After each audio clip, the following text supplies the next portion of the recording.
Hello and welcome to Veterans of the Valley. I'm Tom Turbeville. After Leroy Schoenemann graduated from Snook High School in 1941, he wanted more out of life, and it was those sounds and sights of aircraft over his head that inspired him to be a flyer. He entered the Army Air Corps and was fast-tracked to the war in the Pacific. First stop, Guadalcanal, as a member of the 64th Troop Carrier Squadron, piloting C-47s just about everywhere and carrying just about everything. He eventually went to C-47s, from C-47s to B-47s, and that was quite a leap. After World War II, he was reactivated and spent most of the Korean War at a lonely outpost in Libya. It's a fascinating story, and we welcome Lieutenant Colonel Leroy Schoenemann to Veterans of the Valley. Welcome to Veterans of the Valley. Leroy, I want to get you over to the Pacific here, and you were pretty much fast-tracked. After Pearl Harbor, I think you went to San Antonio and you went around different places for training, but it wasn't long before you were sent to the Pacific, to Guadalcanal. Sort of talk about that. Were you ready to move that fast? No, I didn't know what was going to happen to us because after flying school, less than a month later, I was on a ship headed for the South Pacific. Right.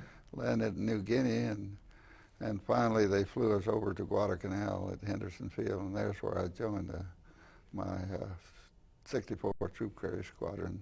Talk about that squadron and what its job was. C-47s were haulers. You all just hauled people, you hauled things, anything that needed to be taken from one place to another, that's what you all did. Yeah, we were sort of like a truck line. Everything that they needed, we hauled from one island to the other. A lot of it was, we would take an advance party up forward, and then the others would get on a boat. And by the time they get there on the boat, the advance party would sort of have things arranged and set up for them. We did a lot of that stuff, but we hauled everything you can imagine. Anything that could get in the doors that's in there. Characterize some of those missions for me, because there were times, I'm sure, that you flew under good conditions, good weather, but most of them were not good weather because that part of that country, it rained quite a bit. There was a lot of cloud cover, right? Yeah, we flew through a lot of, I can't say thunderstorms, because in the tropics you don't have much lightning, but it was pouring rain lots of times.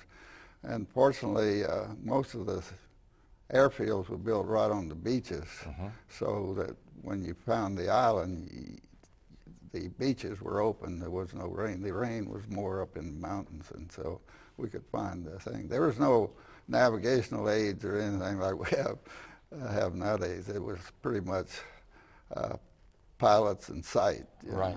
No, You were your own navigator, pretty much. we were on navigators. We had a few navigators in the squadron, but not most flights were done without navigators. Right. Talk about specifically some of your missions. I know that there was, when it was raining, it was wet. There was a lot of mud involved. You got stuck in the mud. Well, yeah, that happened mostly in the Philippines. When we were, up until we got in the Philippines, most of the airfields were built for fighters and bombers, and we had long, good runways. We got to the Philippines, they sent us out in little old pre-war strips, I guess, and most of them were, a lot of them were mud and little gravel, and some of them were no runway at all, just mowed down the jungle grass, and we landed out there. Wow. And during drop missions, it rained about twice a day, and we got so much mud and water, and with the doors off to drop the stuff, we got mud inside and out of the airplane. Where all you could about see is the nose of the airplane, right? Yeah, when they land in that mud and water, the only thing you could see was the nose of the airplane. But it's a good old airplane. I don't think many of them could have took all that stuff. Right, right. A lot of the landing strips you talked about at Guadalcanal and other places were actually built by the Navy Seabees, right? So Right. these were pretty worthy airstrips, right? Right, yeah. They needed pretty good airstrips for B-24s and Right. stuff like that. There was one incident, I don't know when it was during this time, but where you actually did a 180 skid. Tell us more about that one. Well, that was another one of those muddy strips, and we were coming to the end of the strip, and we were still doing, I don't know, 40 miles an hour or something, and couldn't stop, so we did unlock the tail wheel and gun one engine, and that airplane did a 180-degree turn and sort of slid backwards before Right. it stopped, but we didn't run into anything. Right. And we unloaded our stuff, all the Army troops around there said, "We want to see you do that again." Only one time. That's right. You only did that trick once, right? And some of the trips, like you said, were quite short. Short. Sometimes you would have to take off as like 60 miles an hour, right? Yeah. And you can do that. We call them carrier takeoffs. Right. We run up full throttle and hold the brakes, and then when we got about 40 miles an hour, put down quarter flaps. And I said, C-47, you could, if you were very gentle with the controls, you could actually ease it off the ground at about 60 miles an hour. And slowly gain enough speed to get climb speed. When you got to Guadalcanal, you had never flown a C-47 before. You sort of taught by observing, right? Right. And just like I say, OJT, flying with the other crews until we saw what was going on. And then just sort of figured it out. Yeah. How big were the crews that you normally flew with? They only had pilot and co-pilot, and a crew chief and a radio operator. Uh-huh. You hauled tents, you hauled jeeps, you hauled, and you also did medevac, is that right? Right, right. In the Philippines, we did a lot of medevac. A lot of medevac. In other words, taking troops, injured troops out so they could be transferred to hospitals, is that right? Well, we went, I think they had these little hospitals at these little strips, and we brought them over to the main hospitals. Mm-hmm. And Philippines, the Army was scattered out more to all the islands, where in the other ones they would take a perimeter or they would take an island and then they would move on. And so, but in the Philippines of course there was thousands of islands out there. I think it covered all of them. Right. And, I don't think people sometimes get a really good grip of the span of time, the short span of time, especially for you, from when you were just a kid on the farm in Snook, Texas, to flying a troop transport plane, a C-47, in World War II. What were your thoughts then? Because you were still a young man, and you had quite a responsibility. I don't know that we even thought about that. We just, they told us what to do, and we went and did it, and we liked to do it. And like I say, I look back on it, and I can't remember any time when you were fearful or anything like that, you know. So were you scared? Were you scared? Were there ever any times that you thought, oh, this is going to be pretty tight fit here? I've been in some of them rainstorms when I thought, I hope we get through this thing, you know, pretty soon. And usually 30 minutes or so you break out. And, right. But I've had World War II pilots tell me that the order of concern that they have is third would be the enemy, second would be a mechanical problem, but their biggest concern was weather, because that was so unpredictable. Is that? Yeah, I'd say the weather was. Right. But I don't remember, you know, being too fearful. I guess being young, you don't worry about too much of that stuff. Right. Right. I referred to this a moment ago, but one time you walked to your plane and it was loaded down, 4-inch pipe, about 20-foot 4-inch pipe. So that might have went over the weight limit a little? I think most of the times we were over the weight limit. But that was one time I remember, because it's just floored me to see that thing half full of pipe like that. But it flew. Right, right, right. You told me about some experiences that you had some pretty strange experiences leading up to going into the service and during the service. Some of those that you recall that you were telling me about the other day. Well, I wanted to fly, and I was in the cotton field and seeing them airplanes coming on. I said, it's a lot better, rather be doing that than picking this cotton. So right. And I had no idea that I'd ever have the chance, but I guess as time went on, and the Air Corps lowered their requirements to where you could take a test and right. go in the aviation cadet program and that.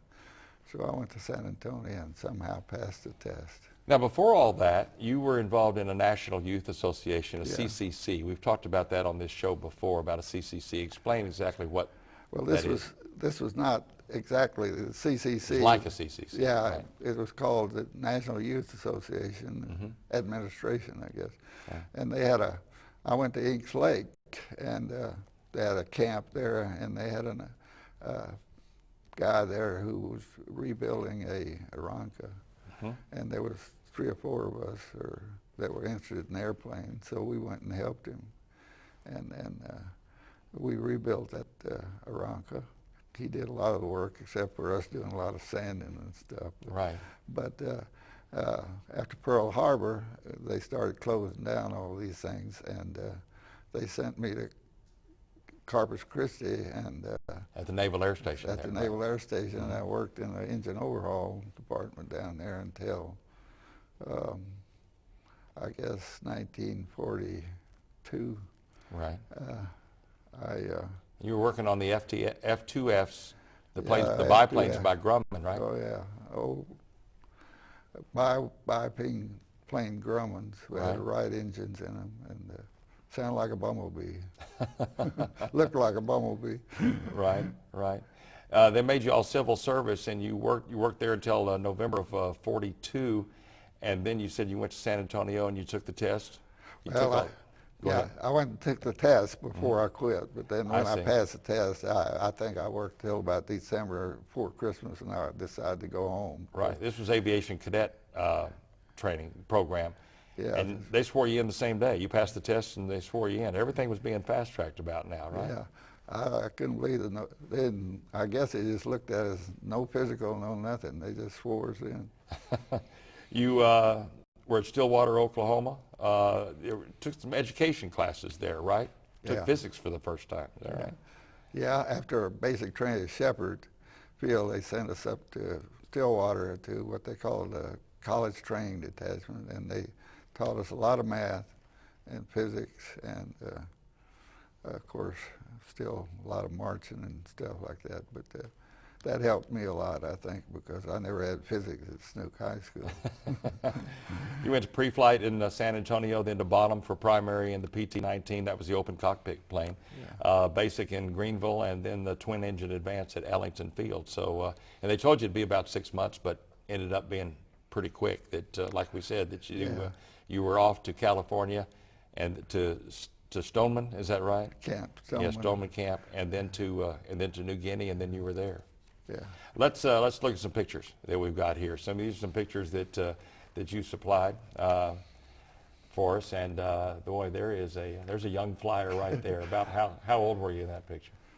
Oh, that was, I was 19, I guess, there.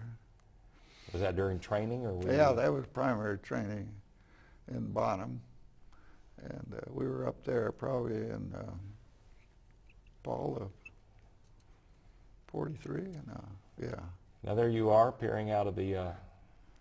pilot seat of a C-47. I'm not sure exactly where that was taken, but that's a C-47. C-47, I guess, for more modern day, would be what we see as Well, like the Convair. Is that right? Sort of like the Convair airplane? Is that... Well, Convair is much more modern. This was a Yeah. this was a DC-3 that Okay. the Air Force Right. made over. Right, DC-3. Now this is a That's photo. a- Talk about this one. That's me and my crew answering an alert in a B-47 at MacDill. And you're the one that's climbing I'm up climbing the steps. the ladder, and the co-pilot's behind me, and the navigator's behind him. Now, was this an actual event here, or was this staged for the magazine?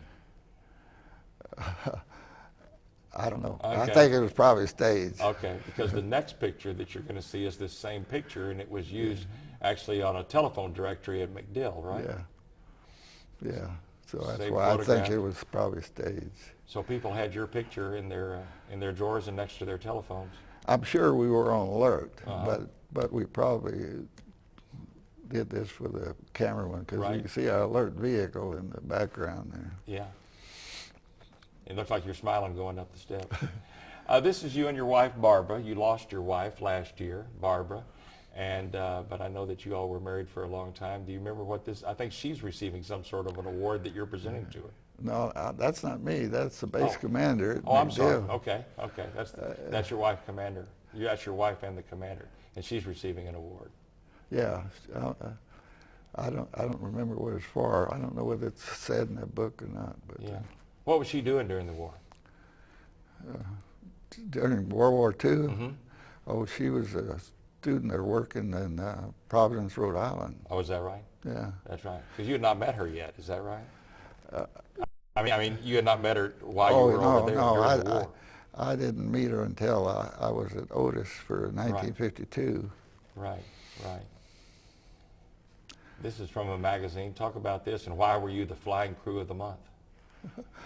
Well, this is my crew, and we were on a B-52 evaluation flight. We had 4 more evaluators with us when we had a fire warning light in the number 1 engine, and it didn't go out, so we had to shut down number 2 engine, and so then we had to burn off fuel and land. We ended up shutting down 4 engines because the oil pressure went to 0 on all the. It's 4 out of 6. 4 out of 8. 4 out of 8. Excuse me. Yeah. And you're on the far left of this picture. and by the way. right, of course you can't dump any fuel, and we weigh too heavy to land, so we have to burn it up. And with 4 engines shut down, it took us about 5 hours, I guess, to burn up fuel and enough to be light enough to land without running off the other end of the runway. Anyhow, everything ended up fine. We finally found out that it had a fuel leak in the number 1 nacelle and exploded and blew off about 6 by 4 foot piece of cowling underneath the thing. But that's B-47.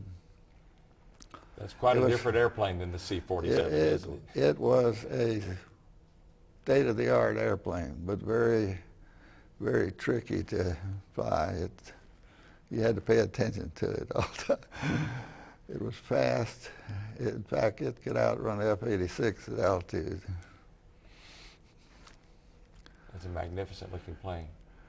This is you and another crew? picture of my crew in a B-47. Do you remember where that was taken? I know it's been a long time. That's at MacDill. Is it MacDill? You're on the left in that picture. Right. I was only in B-47s at MacDill. I see. And when I left there, I went to B-52s. Now we're gonna. That's going back. That's pretty much right after you enlisted. That's when I went into basic training, I think. I'll tell you what, if there was ever, if Norman Rockwell could paint a picture of a young farm boy going into the service, he would paint that picture right there. That looks like a farm kid from Snook being put into uniform and ready to go. Probably didn't know what was ahead of you. Now we fast forward a few years to 1967, and do you remember where this picture was taken and what your position was there? I was probably... Where were you in November of 67? 67, I was at Griffiths Air Force Base in Rome, New York. I see. And I flew on a combat crew up until a few years, 4 months before I retired. But I was up in Griffiths, I was put in the standardization section, which is, we gave checks to all the rest of the crews. And then when I went to Seymour, I was the head of the standardization division at Seymour Johnson. So, but I still flew on the crew and pulled alert like all the other crew members. We just had a little more extra work to do. Right. You came home in December of 1945, which was your 22nd birthday, is when you came home from the war. In 1951, you found yourself in college at the University of Houston, and you got called up again. Right. Talk about that and sort of what it led to. Well, I got called in February of '51, and I thought I was going to go to Korea. Right. But instead, I went to Lackland Air Force Base, and they gave us a bunch of tests, and they had a quota for a radar maintenance officer school. And I guess because I was trying to major in math in University of Houston, and you need math for electronics, they sent me on that quota to Keesler Air Force Base in Biloxi. for 10 months, I studied electronics, and from there I went to Otis to AC&W Squadron, and there's That's where at I Cape met Cod, right? Cape Cod. And you met Barbara there. That's where I met Barbara, and we got married up there, and had one boy born in Buzzards Bay, Massachusetts. Right. And then after this AC&W Squadron was a National Guard call-up outfit, and they deactivated them, so they sent me to one of the big radar sets at Brunswick Naval Air Station, which is up Brunswick, Maine. And I was up there only a few months when they decided I ought to go overseas to Tripoli, Libya. And Barbara was 7 months pregnant with the second child, and so the idea was I was going to go over there and she was going to come later. Well, I got over there and they said, no housing, you have to live on the economy over there, and I didn't think she'd like to do that. So they said, you can go out to this remote site and the year tour. So for a 1 year tour. 1 year tour. So you opted for that. So I opted for that out in the desert at an early warning radar site. Sounds like that was a very lonely job. Yeah, we only had one guy that went nuts. Yeah. But anyhow. And what did you do? I know you tracked flights coming out of Egypt and other areas of Europe. Is that right? It was an early warning radar site which supposedly tracks airplanes before they get to Wheelers. That's about 250 miles east of Wheelers. And we had a big radar site. We had our own power unit. We had just like a little base. We had I was out there and I had about 7 additional duties. You know, I ended up being the detachment commander before I left out there in 1 year. You said your second son was born, and he was a year old before you got to see him, right? Yeah, that's right. I came back. Well, that's when they decided I was going to be an aircraft commander in a B-47. And like I say, my second son was a year old when I saw him. And right. The difference between the C-47 and the B-47. Well, the cruising speed of a C-47 was about the landing speed of a B-47. So that's things happen a lot faster. Yeah, 450 knots on a B-47. Right. You said that one of the hardest things you ever had to do was the refueling process. Right. And keep that thing steady. Talk about what was involved with that in-air refueling process. Yeah. Well, it's probably harder for somebody like me we'd never flown a lot of formation or anything, and we got within a half a mile of another airplane we thought was close.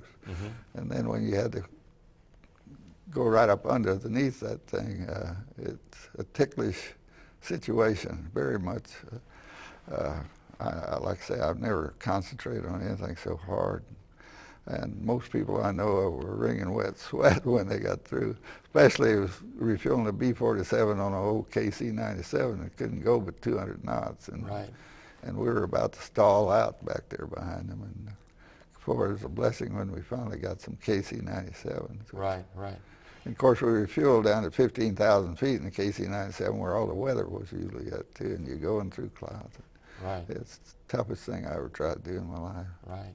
You were on duty during the Cuban crisis, during the Cold War, and during the Cuban crisis. You were at MacDill during the Cuban crisis. Is that right? Right. But the night that President Kennedy made the speech, the nose-to-nose speech to Khrushchev, where were you that night? I was on a C-97 going to Hunter. They had moved the whole wing out of MacDill in about 2 days up to Savannah. Right. And the fighters and reconnaissance airplanes took over MacDill, and I was on that airplane when I heard him making the speech. Of course, we had known what was going on. I guess not many people did, but exactly. And it could have led to a lot more, obviously. And when the Cuban crisis was over, is when I got orders to go to B-52. So right. This is an item that was given to you. I don't know how close we can get on that. We'll go right there. This is I guess a jewelry box. Is that right? I don't know what it is. It's cigarette box, cigar box, a jewelry box, or whatever. There we go. And it was given to you, I'll read the inscription on the back, presented by General Kim Sung-yong, Chief of Staff of the Republic of Korea Air Force. 1969 about. And I think they wanted to fly on a B-52, I guess. Right. And there were three of them, him and two other generals with him. And, right. And they were, I said, most excited about air refueling. I bet. Yeah. So, and you got a box out of the deal. Yeah. That's great. He gave everybody on the crew a little gift, and they were not all the same. So. That's right. I know that's quite a keepsake. You retired in July of 1970, and you worked 13 years at Twin City Mission. And I'd like to talk more about that, but we're just about out of time. Yeah. But thank you very much for your service, and thank you for being here today. Well, thank you. Thank you. Leroy Schoenemann is one of the many who sacrificed his most vital years to serve in World War II. In retirement in Bryan, he can be found tending to his land near Snook or enjoying his and Barbara's 7 grandchildren. It's a retirement that is certainly well earned. I'm Tom Turbeville. Please join us next time on Veterans of the Valley.